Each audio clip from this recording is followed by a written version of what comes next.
నా పెళ్ళై 1 ఇయర్ అవుతుంది ఆల్మోస్ట్. అవును. నేను అబ్జర్వేషన్ అంటే కొన్ని విషయాలు అంటే నాకు తెలిసినయి అప్పుడప్పుడు మా వైఫ్‌కి ఓవర్‌గా చెప్పడం. ఏదైనా మా వైఫ్ నాకు నచ్చిన వాళ్ళతో మాట్లాడుతున్నప్పుడు అంటే ఆమెని ఎక్కువగా కరెక్ట్ చేయడం గాని, అంటే వాళ్ళు లేకపోతే ఏదన్నా మా వైఫ్ ఎక్కడన్నా ఇంకొకరిని నచ్చలేదు గట్టిగా మాట్లాడుతున్నప్పుడు అట్లా అంటే ఎక్కువ హ్మ్. బాగా అంటే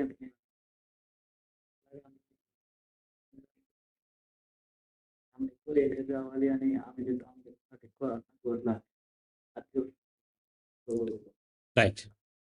ఎక్కువ lean right.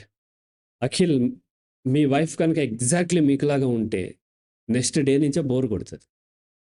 And practically not possible. ఈ భూమి మీద ఏ ఇద్దరు మనుషులు ఒక విధంగా ఉండరు. ఈవెన్ ఐడెంటికల్ ట్విన్స్ కూడా ఒక విధంగా ఉంటారు. రైట్? డిఫరెన్స్ ఉంటుంది. డిఫరెంట్ ఉంటారు. రైట్? డైవర్సిటీ ఉంటుంది. భిన్నత్వం ఉంటుంది. నా వైఫ్ ఎగ్జాక్ట్‌లీ నాకులాగా ఆలోచించమంటే సాధ్యపడదు.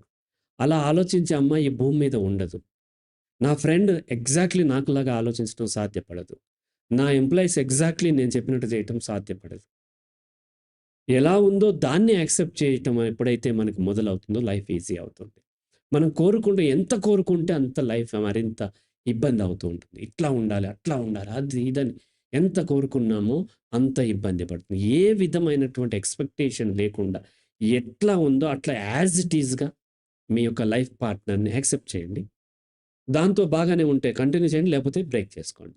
అంతేగాని మారాలి, ఎదుటి వ్యక్తి మారాలి అని మీరు కోరుకున్నారనుకోండి, అది మీ పరిధిలో లేదు.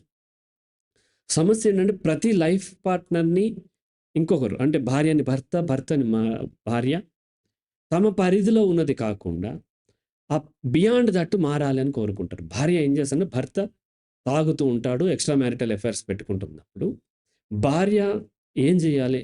అతన్ని యాజ్ ఇట్ ఈస్‌గా అతను అది అని యాక్సెప్ట్ చేసి అయినా ఓకే అంటే కంటిన్యూ చేయాలి. లేదంటే బ్రేక్ చేసుకోవాలి.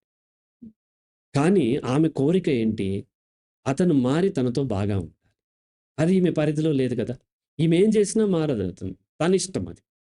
ఎప్పుడైతే మీ కోరిక మీ పరిధి దాటి ఉందో, అప్పుడు ఆటోమేటిక్‌గా వస్తారు జ్యోతిష్యులో ఇంకొకరు వచ్చేసి, ఈ పూజ చేయండి, ఈ నమాజ్ చేయండి, ఈ ప్రార్థన చేయండి అని వెళ్ళిపోతూ ఉంటారు. కాబట్టి ప్రతి ఒక్కరు అర్థం చేసుకోవాల్సిందేంటే, అంటే ఏంటి ఇప్పుడు తను నా పరిధిలో లేదు. ఆమె మారాలని నేను కోరుకుంటున్నా. నేను మార్చలేను. ఎవరు మారుస్తారు? దేవుడు మారుస్తాడు కదా! మనం నమ్ముతున్నాం కదా! వెంటనే ఏం చేస్తాము? దేవుడికి లంచం ఇవ్వటం మొదలుపెడతాము. ఎక్కడో మొక్కుకుంటాము, ఏదో ఇస్తాము, అది చేస్తాము, ఇది చేస్తామని అక్కడ వ్యాపారాలు నడుస్తూ ఉంటాయి. కాబట్టి accept the society as it is. Exactly as it ఈస్‌గా accept. Because that is true. అదే నిజం. మీ పార్ట్నర్ కానీ, మీ కిడ్స్ కానీ, మీ పేరెంట్స్ కానీ, లేదంటే మీ యొక్క కొలీగ్స్ కానీ, మీ జాబ్ కానీ దట్ ఈస్ ట్రూ. అదే నిజం. యాక్సెప్ట్ చేయండి.